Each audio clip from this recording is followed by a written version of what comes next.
Hi friends, welcome to Study Bits YouTube channel. आज के इस वीडियो में चंद्रमा की कलाओं के बारे में बात करने वाले हैं। कृष्ण पक्ष और शुक्ल पक्ष को भी हम जानेंगे। वीडियो को लास्ट तक जरूर देखें, बीच में स्किप ना करें। चैनल को सब्सक्राइब जरूर कर लें, बेल आइकन को दबा लें जिससे आने वाली वीडियो की नोटिफिकेशन आपको मिलती रहे। यहाँ पर बात करेंगे हम चंद्रमा की कलाओं के बारे में। तो चंद्रमा का विभिन्न आकार में दिखाई देना ही चंद्रमा की कलाएं हैं।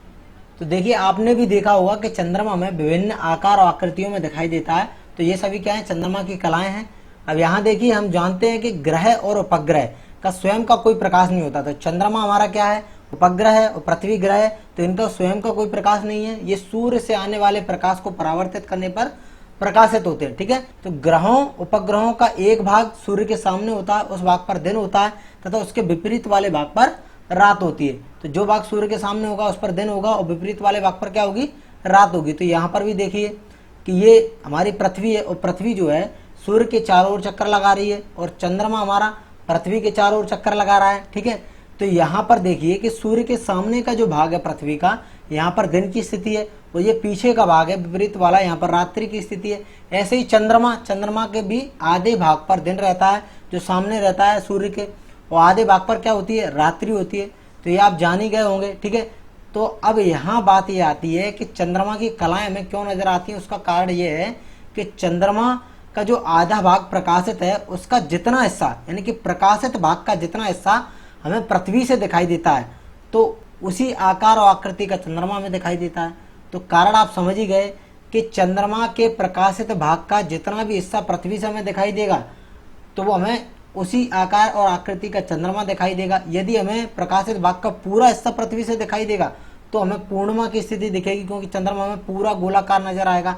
यदि प्रकाशित भाग का हमें बिल्कुल भी अगर हिस्सा थोड़ा भी दिखाई नहीं देगा तो फिर अमावस्या की स्थिति होगी, जिसमें हमें चंद्रमा बिल्कुल भी दिखाई नहीं देता है। ठीक है ना, तो प्रकाशित भाग का जितना भी हिस्सा आपको दिखाई दे तो चंद्रमा जो है हमें उसी आकार और आकृति का दिखाई देने वाला है।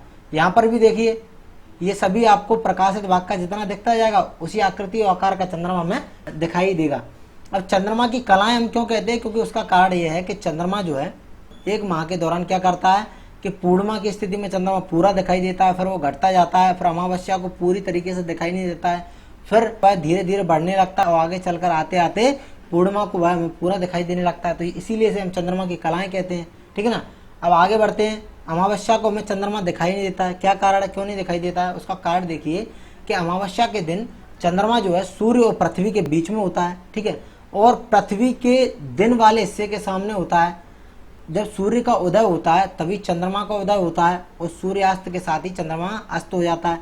अब जब सूर्यास्त शाम को जब होगा तो चंद्रमा भी अस्त हो जाएगा। तो रात्रि में हमें जो रात वाली स्थिति है पृथ्वी की, उस हिस्से के सामने हमें चंद्रमा तो है नहीं है, तो दिखाई भी कहाँ से देगा? क्योंकि वह सूर्य के साथ उदय हुआ, सूर्य के साथ अस्त भी हो गया और रात्रि वाली स्थिति के सामने भी नहीं है। ठीक है ना, तो चंद्रमा हमें अमावस्या को क्यों नहीं दिखाई देता, वो ये कारण है।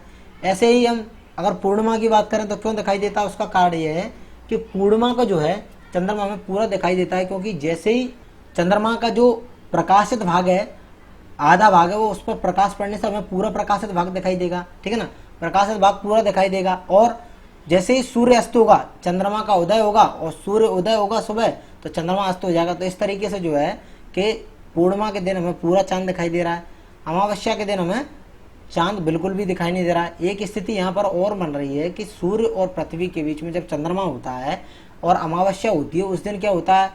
सूर्य ग्रहण की स्थिति भी बनती है। लेकिन वो कब बनती है? कभी कभी, क्योंकि चंद्रमा की जो कक्षापथ है ये और जो पृथ्वी का कक्षापथ है उसमें 5 डिग्री का कोण का अंतर है। यानी कि कक्षापथ एक दूसरे से जो है 5 डिग्री का कोण रखते हैं, जिससे क्या होगा कि चंद्रमा कभी तो नीचे से निकल जाएगा पृथ्वी के, कभी ऊपर से निकल जाएगा। ठीक है ना, तो जब ऊपर और नीचे से निकलता रहेगा तो ग्रहण नहीं लगेगा।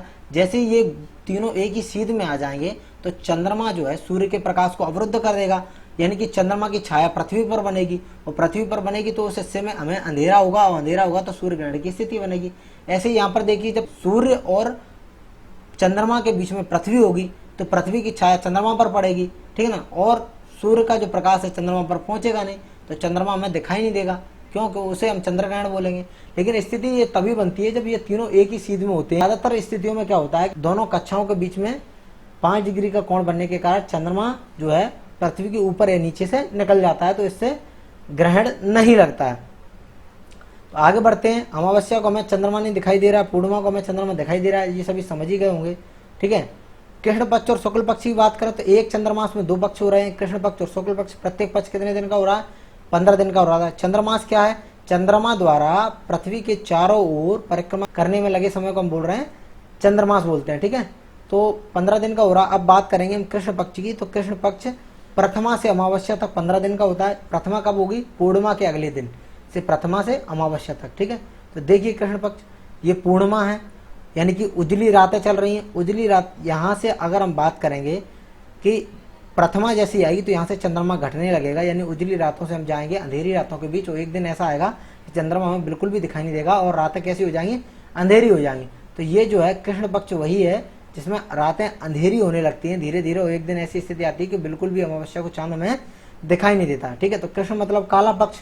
ठीक है, अब ऐसे शुक्ल पक्ष की हम बात करें, शुक्ल पक्ष यानी कि प्रथमा से लेकर पूर्णिमा तक। ठीक है, प्रथमा कब होगा? जब अमावस्या के अगले दिन से यहाँ से उजली रातें चालू होंगी। एक दिन ऐसी स्थिति आएगी कि चंद्रमा जो है हमें पूर्ण दिखाई देगा। तो यानी कि हम शुक्ल पक्ष की बात करें तो प्रथमा से लेकर यानी अमावस्या के अगले दिन से लेकर पूर्णिमा तक की स्थिति को हम क्या कह रहे हैं? शुक्ल पक्ष कह रहे हैं। ठीक है, तो यहाँ पर आपने समझ ही लिया कि कृष्ण पक्ष क्या है, शुक्ल पक्ष क्या है, चंद्रमा की कलाएं भी समझ ली। ऐसे ही यदि हम देखा जाए, यदि हम पृथ्वी की हम बात करेंगे तो चंद्रमा पर यदि कोई व्यक्ति और वो पृथ्वी की कलाओं को देखना चाहे तो पृथ्वी की कलाओं को भी देख सकता है, क्योंकि चंद्रमा पर भी क्या होगा कि पृथ्वी के प्रकाशित भाग का अलग अलग हिस्सा हमें अलग अलग समय पर दिखाई देगा। तो यानी कि अगर हम बात करें कि पृथ्वी की कलाओं की, तो पृथ्वी की कलाएं भी देखी जा सकती हैं, लेकिन वो चंद्रमा से देखी जा सकती हैं। ठीक है, तो आज के लिए बस इतना ही। मिलते हैं अगले वीडियो में। वीडियो को लाइक जरूर करें, चैनल को सब्सक्राइब करें, बेल आइकन को दबाएं, जिससे आने वाली वीडियो की नोटिफिकेशन भी मिलती रहा करे। वीडियो को शेयर करते रहा करें। धन्यवाद।